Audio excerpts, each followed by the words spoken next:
Hey everybody, welcome to Review with Me, your review guide of shows, movies, and everything in between. Be sure to click the like button, hit that notification bell, and subscribe to the channel. Now, let's get on with this review. Let's get into this review of Married at First Sight, Season 18, Episode 6, the Chicago edition. Let's get into it. Okay, so it starts off with Ikechi and Imem discussing how they were doing a good job of building emotional intimacy. And then Ikechi shared how he wanted to, how he liked to have children. He talks about how he ended a previous relationship because the woman didn't want any children. So he asked Akechi, no, I keep Akechi sound like a girl name. I'm sorry. But he asked Amem if she wants to have any kids. She kind of hesitates in the beginning when she answers. I don't know if she's trying to be funny or if that was a sliver of truth there, but something about her response said to me that she doesn't really want kids. She says verbatim that she is open to starting a family if that's what they decided together. So that response there doesn't give me the impression that she just wants to be a mother on her, like, period. It's like, oh, if you want to be a dad, sure, we'll do it, but if you don't, I'm totally fine, right? It doesn't seem like she has this intrinsic desire to be a mother, which is fine, which is totally fine. But I wonder if Akechi's going to use that as a way to say, well, it seems like she doesn't really want to have kids. So I just want to be with someone who really wants, I feel like he's going to find reasons to say no on decision day, on top of what's obvious to me and other viewers that he's just not that into her. I don't think he finds her attractive. Not to say that she's not attractive. I just don't think he finds himself attracted to her. Anyway, let's get into Camille and Thomas. So Camille and Thomas took a salsa lesson, and they're dancing. Both of them look awkward as hell, which is ironic because Camille comes across very obvious, saying, I want a man who's assertive. I want a man who is more of a man, I guess, in her eyes. I think she doesn't feel Thomas is man enough for her. Shout out to Tony Braxton. But she says he's more of a square. I don't know if that's her word choice, but basically he's more like a dud, more of a nice guy, and she's into some thugga thugga. And look, Camille, here's the thing. I'm hearing a lot of commentary about this, like, oh, she's not a hood chick or whatever, or she's not this like super black, stereotypical person. So how could she want an aggressive black man? But here's the thing. A lot of times opposites do attract. And a lot of times these quote unquote good girls, these good black girls, they want some niggas, right? They want some men who will rough them up a little bit. So they like the thrill of that. So I don't want to shoot her down for preferring that type of man or that type of black man. I just hope that she is open to getting to know Thomas, because he does generally seem like a nice guy. And look, if she's not into him, then she's not into him. But I just hope that she isn't so deterred from him because of what she's used to. Obviously, what she's used to has not been working. So try out this nice guy. So Thomas wanted to show that he could be more assertive and take the lead, but he didn't really impress her on the dance floor. You could tell that he was hesitating. And Camille joked and said, my husband's dancing is unique. So clearly she wasn't really impressed. Meanwhile, Michelle decided that she needed to quit being hard on herself. So remember, Michelle is the one married to David, this tall, more like a stout type of tall, but tall nonetheless, but brolic type of man. I know he has some black in him, but he's more Puerto Rican than anything. And he still fits the aesthetic of what she wanted, but not entirely of what she wanted, if that makes sense. She requested a light-skinned black man. Apparently, I really don't remember this in any of the first scenes of the first two episodes for this season, but apparently she did request for a light skinned black man. Like, how do you make that distinction? I don't know, but okay. And he, David, requested a white woman with blonde hair. Look, and they got what they wanted, but not entirely, right? So, anyway, since day one, Michelle has been totally uninterested in David because of the obvious, and the obvious being that he shared with her he lives with his parents. He lives in the basement of his parents' home. And I think the way that he worded it really put him in a bad light for Michelle, because honestly, like, so what? Like, so I really don't care. I wouldn't care if I was Michelle and David told me that he lives with his parents and he lives in the basement. I would see it as more economically sound, considering that the times that we're in, and considering the information that he was feeding her. Like, he said how he's working two jobs and he used to live on his own in an apartment, but realized he doesn't want to pay that money for rent. He's basically throwing his money away. And he also likes to be with his family. He doesn't like the aspect of being alone in his own home. And look, I think that's actually pretty honest and vulnerable to share that. And I don't feel like that's an issue.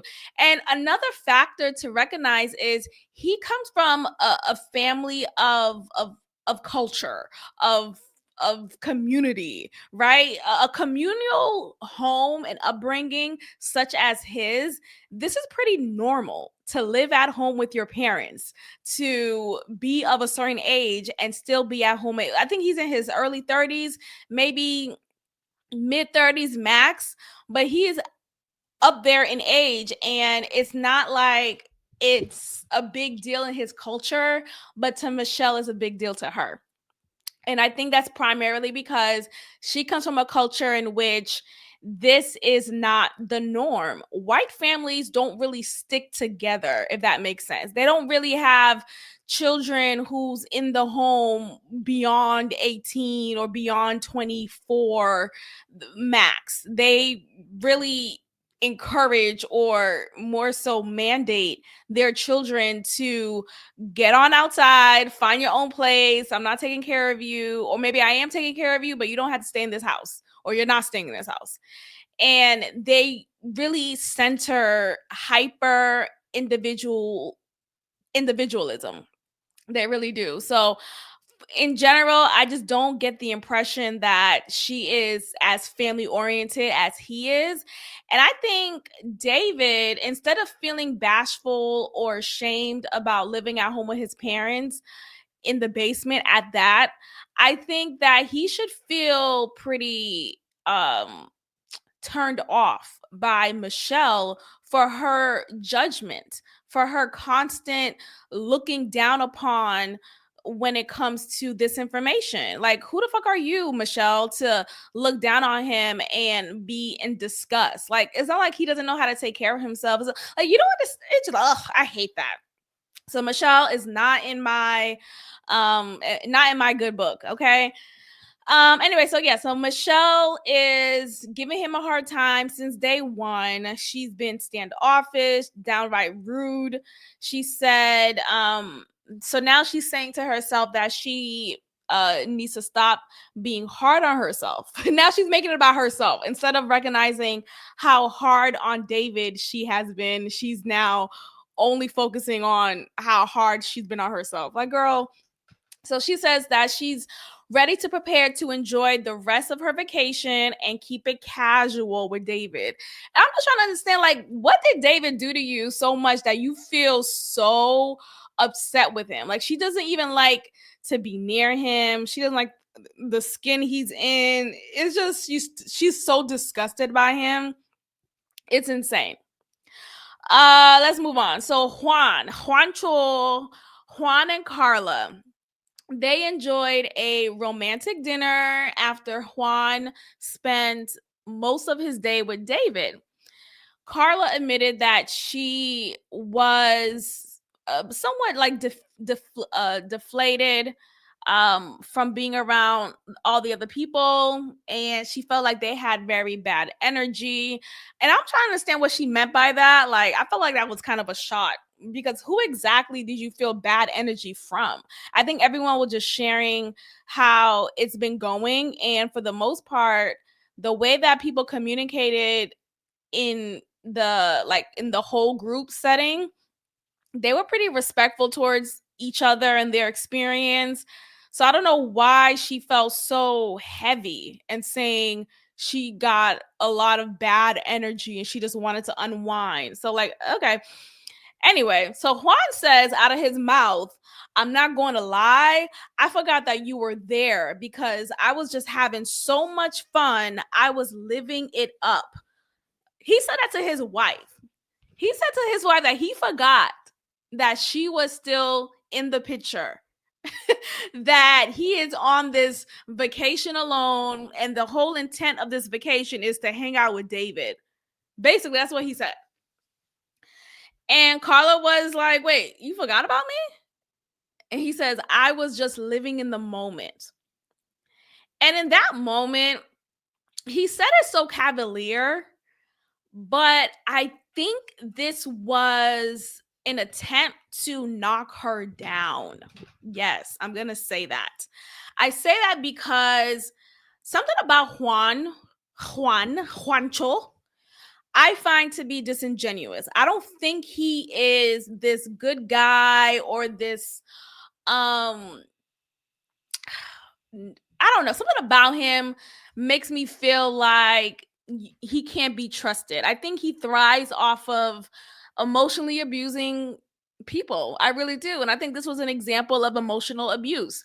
Him saying he forgot about Carla and him thinking that that's not a big deal or that's not offensive in any way proves to me that he likes provoking people and he likes to make people feel bothered.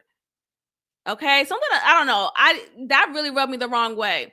And it circles back to previous moments in this season of him showing some signs of emotional abuse. Like, it's like he's trying to poke the bear with Carla, trying to knock her down and make her feel less than. Um when he kind of semi chastised her for going out to get some juices. Instead, he likes to make them at home, which, okay, initially it's like, okay, fine, I get that's more economically sound and I agree. But again, the way he went about it, the look that he gave her rubbed me the wrong way. That's one.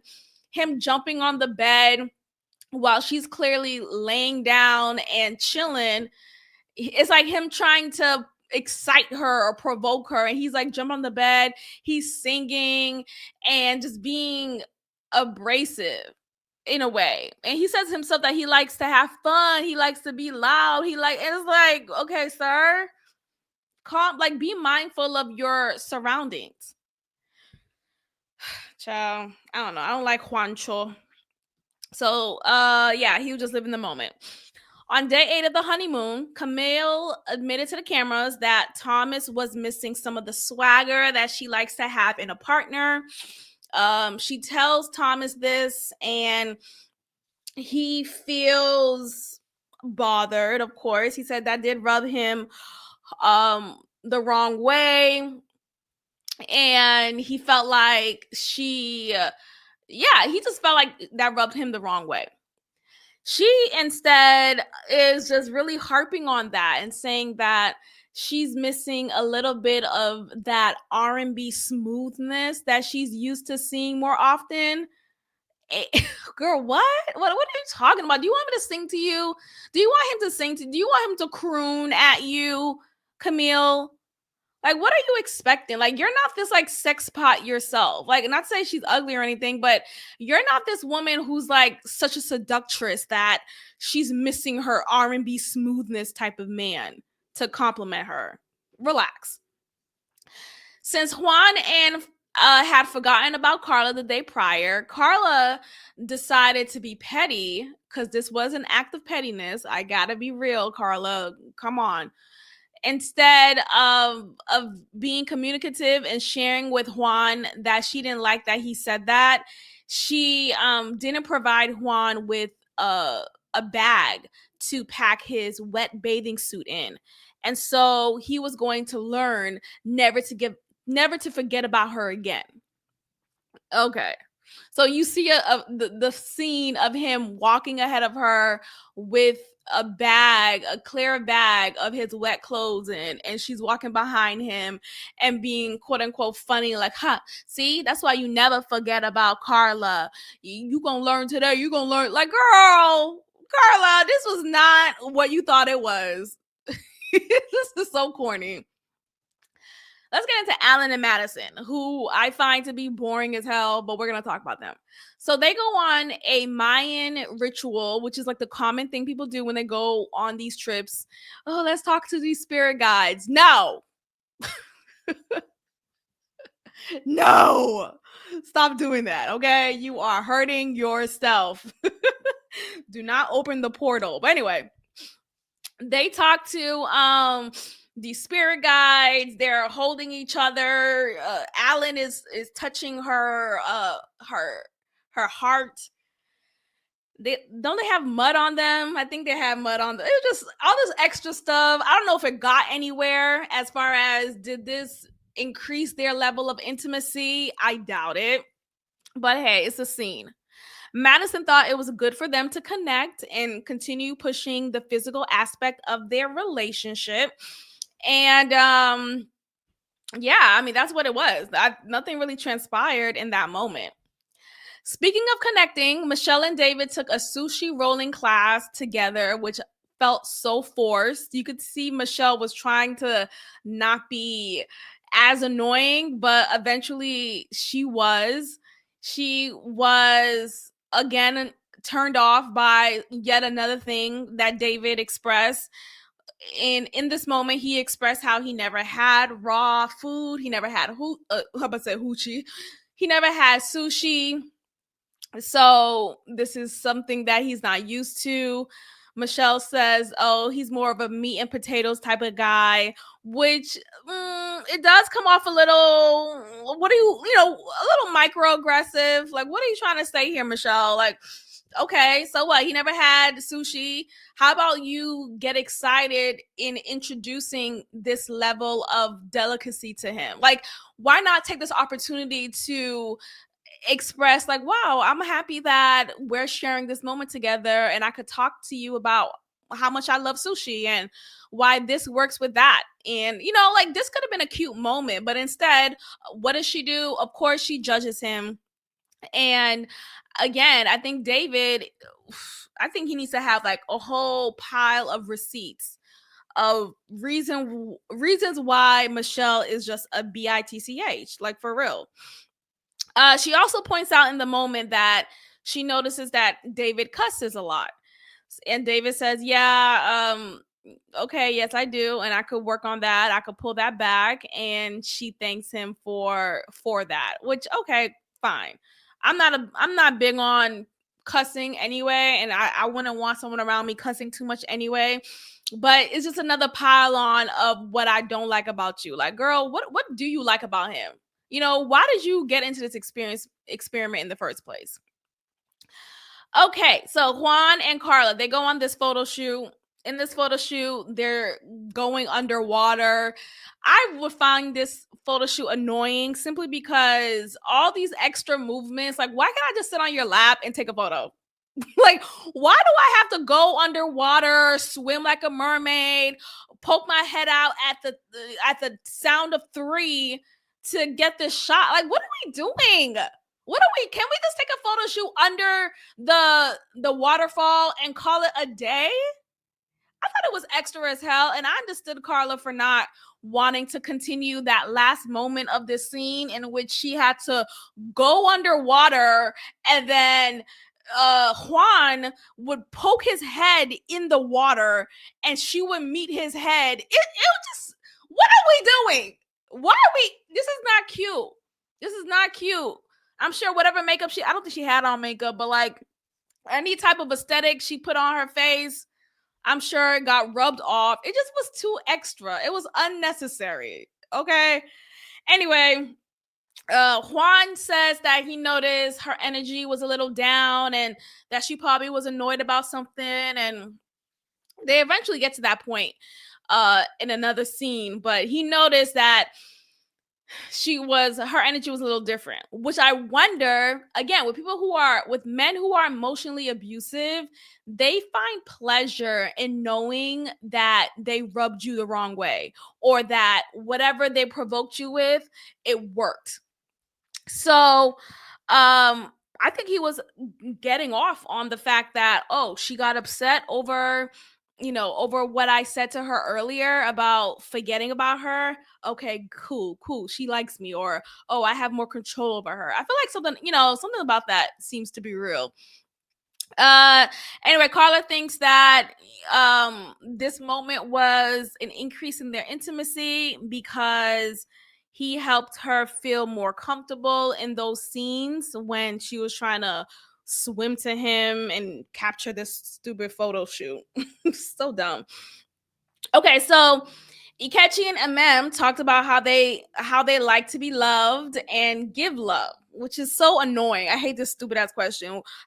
What's your love language? But in this moment, Akechi asks MM, so how do you like to be loved? Like, Akechi, shut the fuck. Akechi is so full of shit to me.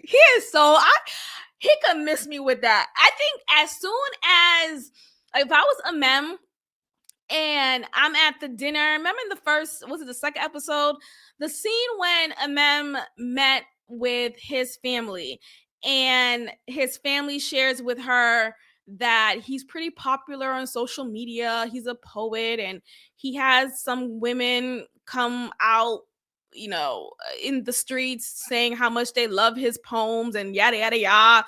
I would have been turned off right then and there. And I would have been like, yeah, I'm going to go ahead and tap out on this one.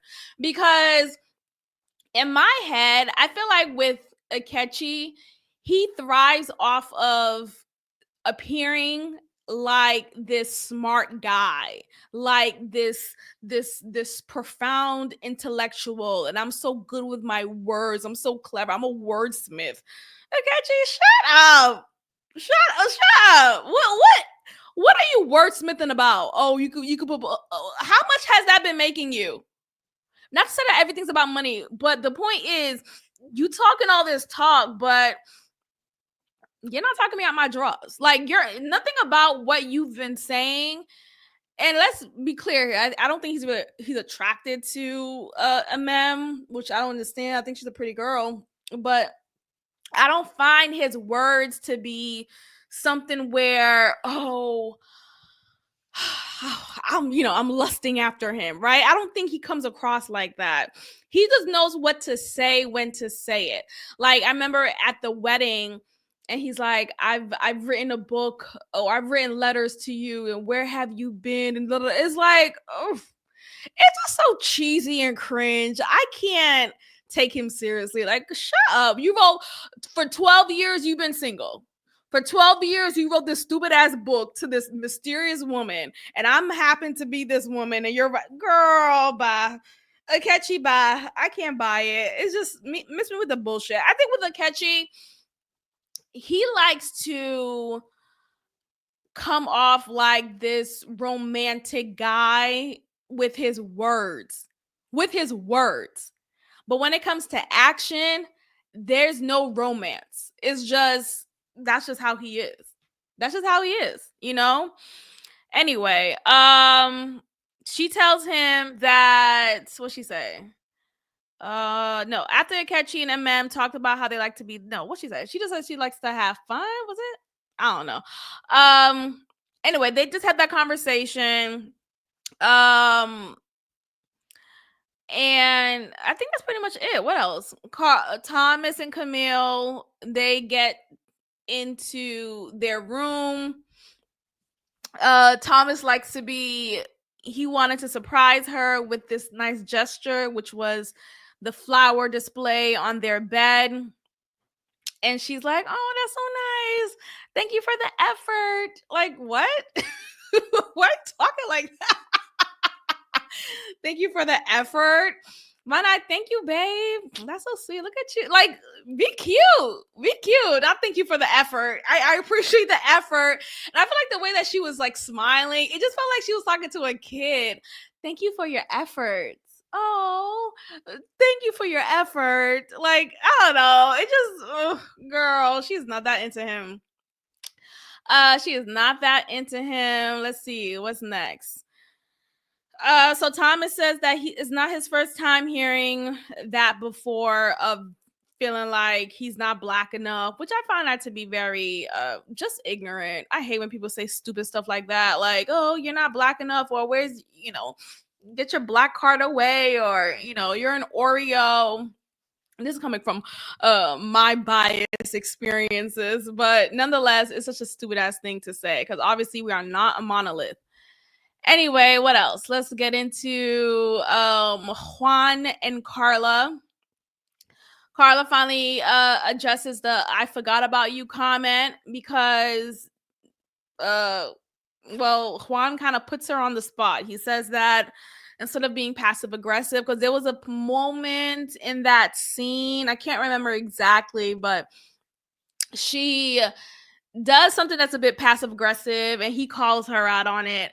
And I think it was necessary for him to call her out on it, but until I recalled different moments from this season, I still feel like Juan is purposely provoking her, and it's like a thrill he gets off on.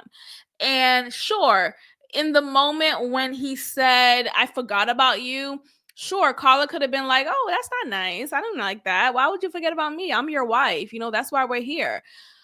I still think he would have gotten a thrill off of knowing and hearing her say, "That hurt my feelings," or "I didn't like that," So something about Juan, I don't like him. I don't like him at all. And his slick way, "Oh, I like to dance. Oh, I hope she knows how to dance up." It's like, sir, first of all, I hope you know how to make money from your app. Hello? I hope you know how to make money from your app. All right, let's see. Any other major points? I only want to cover like the major points and see if anything is necessary.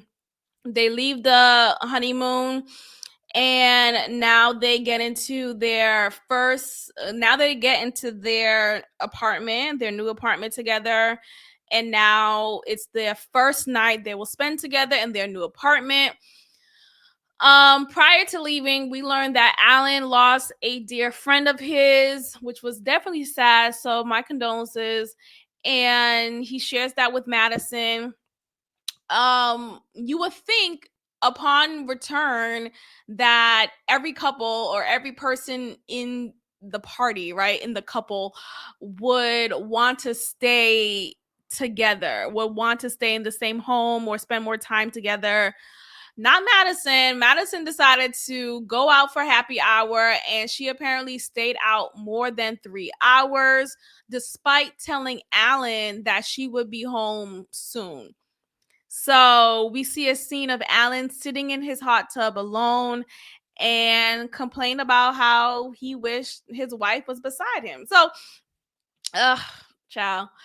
Let's see how everything goes. The next episode previews seem to be interesting, so I will definitely follow up with my review. So thank you so much for listening, and I will check in with you all next time. Peace.